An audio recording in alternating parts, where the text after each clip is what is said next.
But I think Did Pawlenty's Mormonism winning. play a role? Are they worried about the Christian, the evangelical base in Mormonism, or was it something else? I don't think so. I think this comes down to John McCain, because he's going to make this decision. He is going to be the guy who pulls the trigger on, his candidate, and he has to feel comfortable with them. So they could run over all kinds of scenarios about the polls, but if John McCain doesn't want that choice, it's not going to be. Well, most candidates are like that. John McCain, I would say, more than most politicians anywhere. Definitely. I mean, he's taken the reins of this thing. Some candidates take a lot of advice from their, senior advisors and use it. He is taking it and making his own decision, according to people inside the campaign. I think it's important to remember, not that any of you don't remember where he came from, but a good friend of mine, John Hook, from Fox 13, Fox 10 Arizona Morning, KSAZ. He and his photographer were in the airport the day John McCain was caught in the famous video. They're the ones who took that video of John McCain walking with his own suitcase and no entourage. He was completely out of money and he was done. This race was over, and that was their video. And John McCain walked right up and gritted his teeth and he said, "I'm going on. I'm going on." And since then, he was all alone, and he owns this campaign by himself, and he's trusting his own instincts, and so far that's worked brilliantly for him. That was a classic moment of seeing him Unbelievable. with that one piece of luggage rolling onto that Southwest flight. At the back of the plane on Southwest, all by himself. Yeah. And look at him now. He is tied with the second coming. He is tied with an enormous self-made celebrity. He was tied with a movement that rose from nowhere. Pretty crazy. I think he hasn't taken a lot of changes other than in recent weeks he stopped the Straight Talk Express press conferences as much as he used to have them. He used to have them nonstop, and now it's a little bit more refined. The message is a little bit tighter, but he's still making those calls. What's our countdown here? We're coming up on it. Frankly, we're running a little late, but he's supposed to speak at Eastern Time, 10:30 and 30 seconds. So we may be pushed a little later. You know what? I want to ask you. I may have an update. David Clark, what do you know? Don't have an update. Still the same time. 10:33 and 30 seconds, actually, is when Joe Biden is scheduled to begin. There'll be remarks prior to that by Beau Biden. Beau Biden is the Attorney General, and his son Beau is the Attorney General, about to head off to war. Also a National Guardsman, and is about to head out deploy in about a month to Iraq. And he has a tremendous relationship with his two sons. He raised them as a single father after he lost his wife and young daughter right after he won his Senate race in 1972. Beau Biden's a lobbyist, works for a law firm that lobbies. This will be a talking point you hear more about. The other son is. The other son, sorry. Beau is the Attorney General. Hudson is the one who worked. Now, they have said all along, and no one has been able to dispute or refute, that he's never lobbied his father, that there has never been anything like that going on, but it certainly gives a little something for the other side to talk about. Yeah, and you saw it being written up just after the choice. It got a little ink. You worked in Raleigh, North Carolina, and then you went to Washington, and then you worked at the Pentagon during the start of the war, talked to Rumsfeld all the time. Yeah. What was Don Rumsfeld like with the door closed? Wow, that's a good question. Behind closed doors, I've heard this answer, so I got to make sure it's real.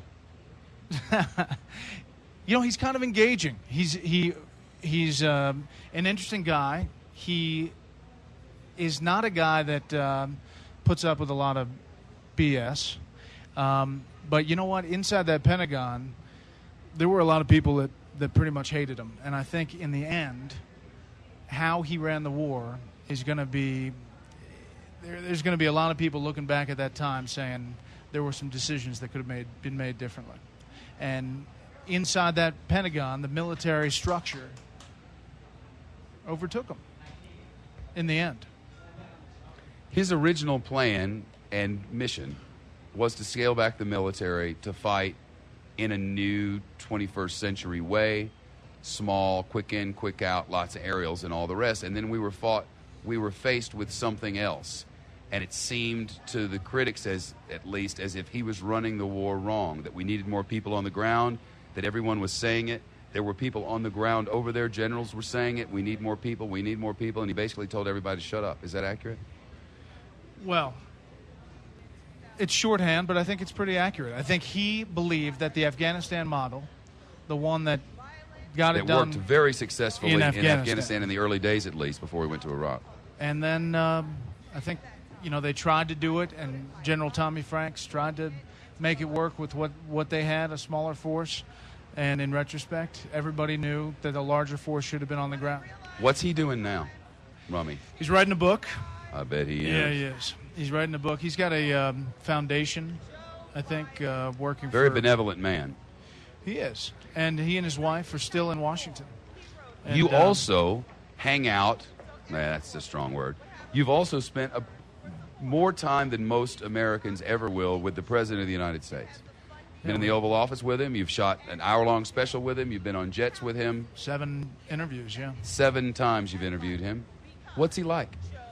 Behind closed doors, he is somebody that he's a guy that can be a politician and very personable. He knows stuff. Behind closed doors, he's a lot smarter than people give him credit for. He can't articulate it well at the podium. I know. It's tough for you to say. And behind closed doors, when he's meeting with people, they come out of there and say, it's amazing that this is the same guy that I see in those news conferences. He cares about these issues. I mean, he cares about his principles, and he believes he's right.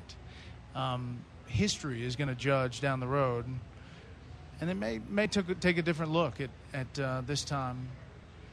His percentage is at 30% now. Which is up. Which is up a couple points.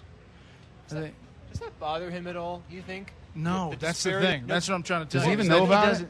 He knows about it, but it doesn't get to him. But also, what I mean is like the disparity the disparity that you just talked about between his on-screen persona and his personal persona. The disparity that he can't necessarily make that connection on television. Does that bother him at all? Well, sometimes he's done it. Sometimes he's done it well, but he does not care about polls. I mean, he just doesn't. So they all say that, but with him, no, but he really means it, doesn't he? He really doesn't. And he's going to go to Texas, and he's going to wait for what he thinks is history to correct this time and how his presidency is viewed. Whether it happens or not, we'll see. A lot depends on Iraq. Does he have a temper? Behind the scenes, I don't think, it's over the top, but he has a temper. Well, I mean, it's a pretty stressful job. I don't mean, does he... He's not raving. I mean, you and I'll lose our temper now and then. What person doesn't lose the temper?